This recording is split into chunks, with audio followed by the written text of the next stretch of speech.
Most gardeners assume that any seed will do. They plant standard commercial grains, sprinkle some fertilizer, and expect soil to bounce back. But here's the shocking truth. If your soil is tired, compacted, or biologically dead, modern seeds won't save it. They'll sprout, maybe even grow a little, but yields remain low, roots shallow, and your soil never regenerates.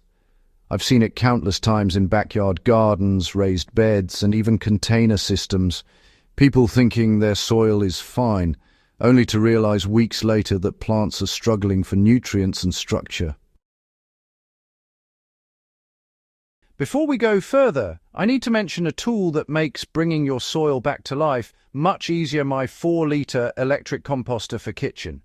This little countertop machine turns kitchen scraps into nutrient-dense fertilizer in hours, odorless, low noise, and auto-cleaning.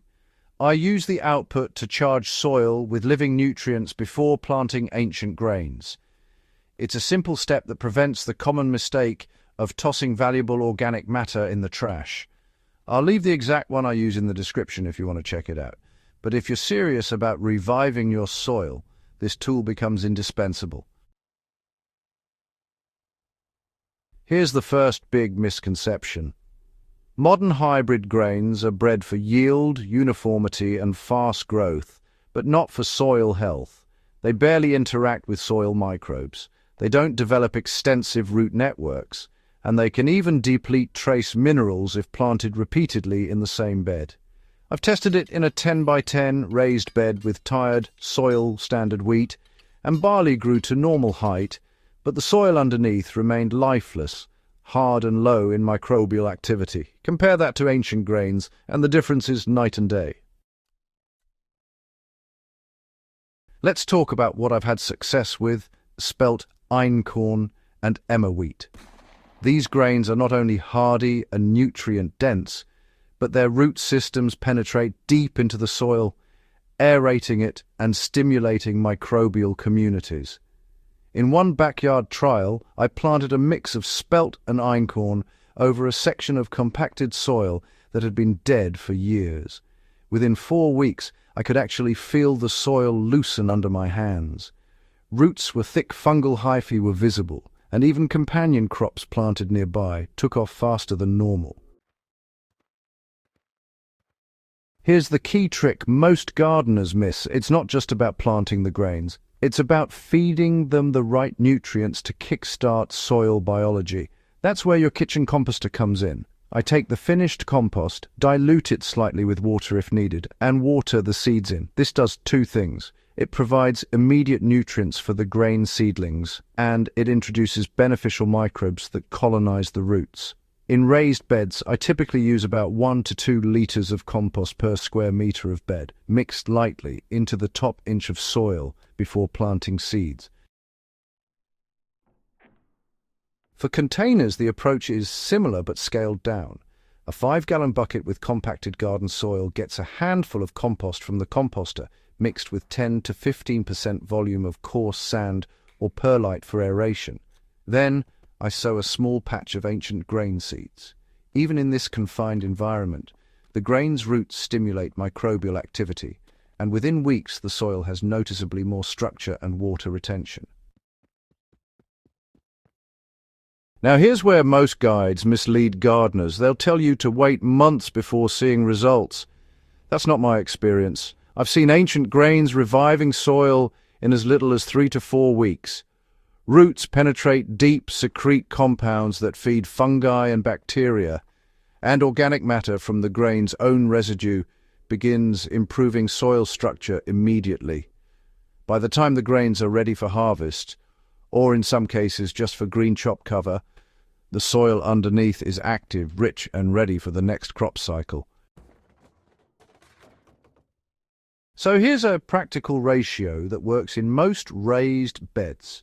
You'll want to plant ancient grains at roughly 100 to 150 seeds per square foot. Now, don't overseed. Too many seedlings will compete and actually stress the soil rather than revitalize it. For backyard beds, I usually mix the seeds with a light dusting of composted material from the composter, about a 1/4 inch layer, and then water gently to make sure there's good soil contact. In hydroponic systems, I've experimented by sprouting grains first in nutrient-rich media, then using those sprouted grains to inoculate your soil or substrate with microbes before the main planting. One of the biggest advantages of ancient grains is, honestly, just how well they get along with companion crops. I've planted einkorn alongside leafy greens and root vegetables in raised beds. While the greens grow above, the grains' roots penetrate deep, enhancing nutrient cycling and soil porosity. By the time the greens are ready to harvest, the soil beneath is richer than before. That's a dynamic you just don't get with modern hybrid grains, which tend to monopolize shallow nutrients without benefiting the surrounding plants. Let's tackle a common question I hear a lot. Can I just use cover crops, like rye or oats instead? Yes, you can. But here's the catch.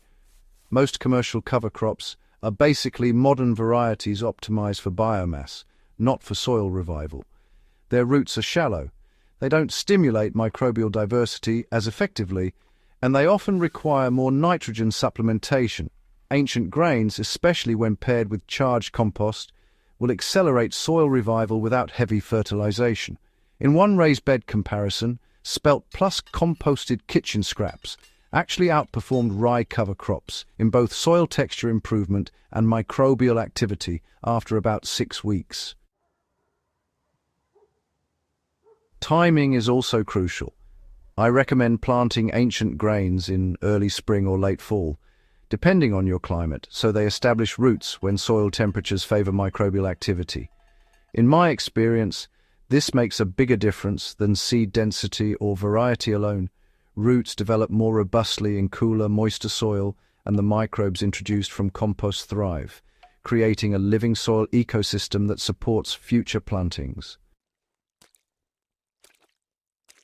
Now, here's a pro tip most gardeners ignore. Don't just remove the grains at harvest. Leaving some residue, stems, roots, and leftover leaves adds organic matter to the soil. If you chop the grains and mix them into the top layer or feed them into your electric composter. Before returning the finished compost to the bed, you're creating a self-sustaining nutrient cycle. In my backyard tests, beds that received residue plus composted kitchen scraps had the best microbial diversity and water retention compared to beds where grains were harvested and removed entirely. Another advanced approach is integrating ancient grains into container systems or semi-hydroponic beds. In hydroponic media, sprouted grains can be chopped and used as a soil inoculant or layered in with perlite mixes. I've noticed, honestly, faster nutrient absorption and improved root oxygenation in leafy greens and herbs when this technique is used. Even small amounts, just a handful per square foot, can make a measurable difference in root depth and plant vigor. Before I wrap up, let's address one misconception. Ancient grains are slow-growing. In my trials, their initial growth may be slower than hybrid seeds, but the benefits to soil far outweigh a few extra days. By week 4, the soil underneath is richer, the roots are thicker, and your next planting cycle will outperform anything you could achieve with standard commercial seeds. The extra time is an investment in long-term soil health, not wasted effort. So what's the takeaway?